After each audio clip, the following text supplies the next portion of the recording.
Comment partager un fichier dans Google Chat? Alors, il y a plusieurs moyens de fonctionner. On peut créer un nouveau fil, c'est pas mal la première étape. Une fois qu'on crée un nouveau fil, on a une bulle de texte ici.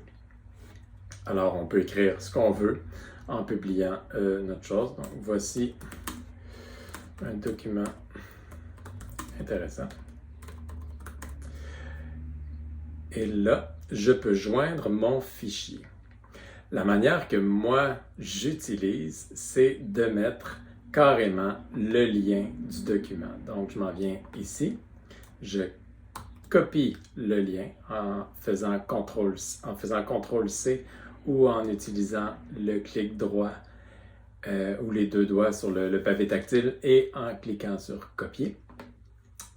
Je m'en viens et là, en mettant le lien ici, Google Chat va comprendre que c'est un Google Docs ou un document Google ou une page web, peu importe.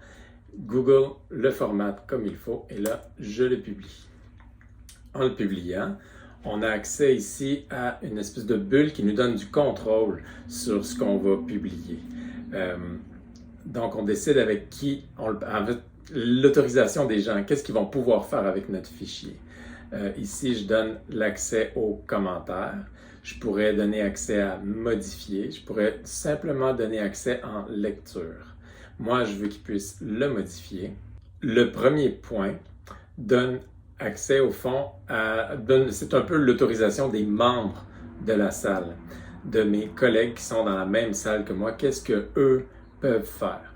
Si on clique sur le deuxième point, on active le partage de liens en dehors de la salle. Donc, on active carrément, on vient changer le partage de liens tout simplement. Et ça ne s'applique pas seulement aux gens qui sont dans la salle, mais à quiconque va recevoir le lien ensuite. Je peux aussi cliquer sur ne pas donner accès, mais je pense que c'est plutôt rare qu'on ait besoin de cette fonction-là. Alors, moi, je veux que les gens aient accès, qu'ils puissent le modifier et je fais envoyer. Alors là, c'est envoyé dans mon salon. Automatiquement, il est ici. Je peux le consulter ici en ouvrant dans le clavardage. Le fichier va s'ouvrir ici. Je peux aussi aller le chercher dans l'onglet Fichier. On va le retrouver ici comme ça. Et s'il n'était pas déjà dans mon disque, je pourrais l'ajouter dans mon disque à partir d'ici. Donc, mes collègues vont pouvoir le consulter dans le chat, mais ils vont pouvoir aussi s'ajouter un raccourci dans leur disque avec ce petit icône-là ici, qu'on voit là, qui vient nous créer un raccourci vers notre disque.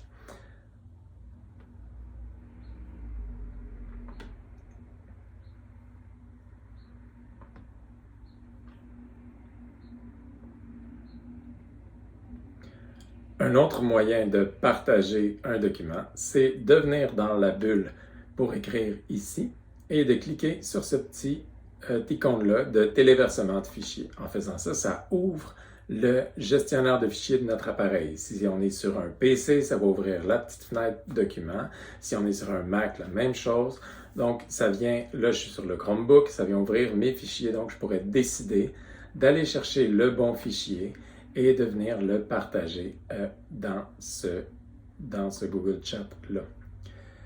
Je peux aussi directement aller fouiller dans mon disque. Donc, je viens cliquer sur l'icône Google Disque et là, j'ai accès à mon disque au complet. Donc, j'ai accès à mon disque avec tous mes dossiers qui sont là, tous mes fichiers aussi qui sont là et que je peux venir partager. Donc, je n'ai pas à l'ouvrir dans une autre fenêtre. J'ai tout simplement à venir le chercher ici. Je peux aller fouiller dans mes fichiers récents, je peux aller fouiller dans mes disques partagés, je peux faire un peu ce que je veux. Donc, si j'ai déjà quelque chose sur un disque partagé, mais je vais en faire la publicité, mais je peux venir le chercher ici, aller dans mon disque partagé et en parler, venir le lier comme ça je viens de sélectionner. Alors là, je viens de en faire la publicité au fond. Si les gens ont accès à mon disque partagé, je viens parler ici. Allez voir ça. Et je le publie. Souvent, ce qu'on partage dans un Google Chat, c'est des liens. Alors ça, c'est encore plus simple qu'un document. On s'en va dans une page, on choisit de venir copier l'URL de la page qui nous intéresse et on vient tout simplement la coller ici au bon endroit. Alors là, les gens ils vont pouvoir aller consulter ce lien-là. Il y a toujours un aperçu comme ça. Et les gens peuvent réagir. Pour réagir, c'est tout simple. Ils n'ont qu'à venir ici, cliquer sur « Ajouter une réaction ». Et là, il y a un paquet de réactions qu'ils peuvent utiliser. Et voilà, on va voir les réactions apparaître en bas comme ça. Et c'est aussi simple que ça.